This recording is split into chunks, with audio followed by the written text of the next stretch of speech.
Yo, um, on my patio,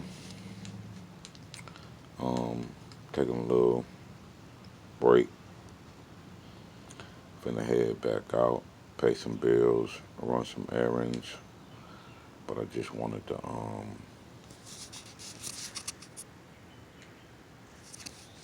come at you real quick and just say something. I think the first 3 or 4 videos that I posted let people know that I'm humble.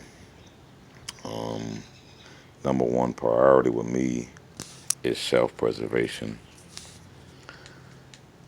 Used to be procreation, but now I'm at an age where wisdom and the Creator guide me.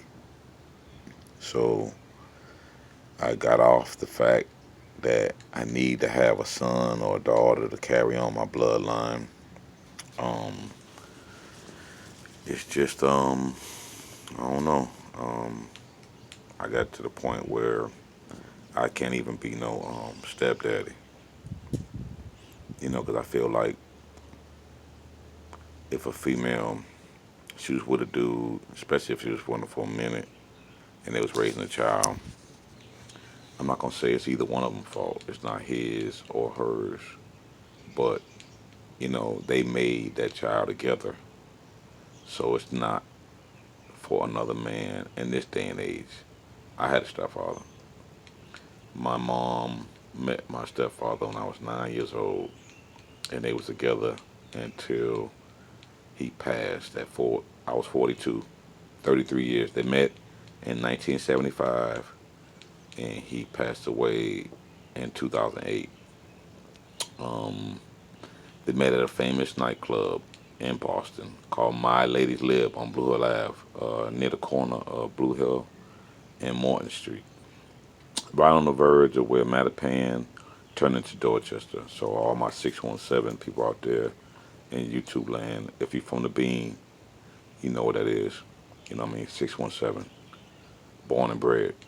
You know what I mean? I'm down here in the 706, and I'm repping 706 because this is on my mom's side of the family. This is my bloodline. My mother's from Columbus, Georgia. She moved to Boston when she was like 12 or 13 in the early 50s, like 1953 or something like that. She was born in 1940.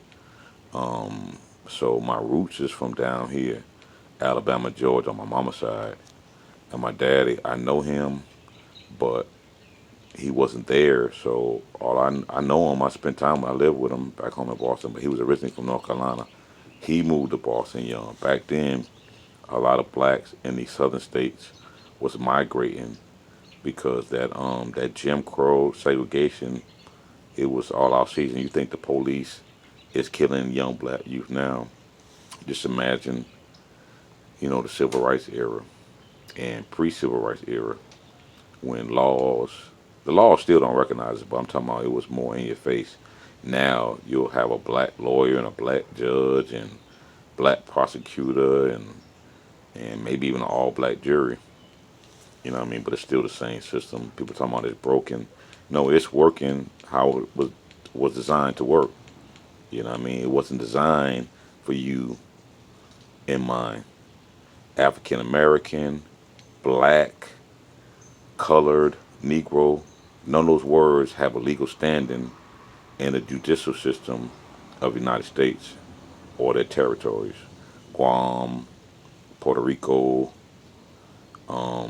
St. Thomas, St. Croix, I think St. Kitts, a couple of islands down with that St. shit in it is American territory. Then some of them is British and French and Dutch and all that. But anyway, I just wanted to come at you real quick. And, I always like to say something that makes sense. There's so many people that get on here and they obnoxious, they functional mental patients. They haven't been committed. They could be in an institution, but they out here, maybe even able to have their own residence where they could pay their rent, pay their car note, go back and forth to work, avoid having the net put on them in a straight jacket and all that. You know what I mean? Haven't been committed. So I try to, you know what I mean? My thing is money. I like to dress with or without the diamonds. Just look presentable, be on some grown man shit. You know what I mean? I still rock Jordans, Suede, Puma, Shelter, Adidas. Because, you know what I mean? I came of age when that shit was popping. Right now they call it swag, but back then it was flavor. You either had that flavor, a dude had that flavor, and a female who was nice looking, you know what I mean, pretty face, nice shape, nice outfit, you know what I mean, smell good, keep her hands, her feet. She was jazzy. That's what we used to call mommies like that. We used to call them jazzy. But anyway, I'm gonna go ahead and sign out, and I'll get back at you. You dig? One.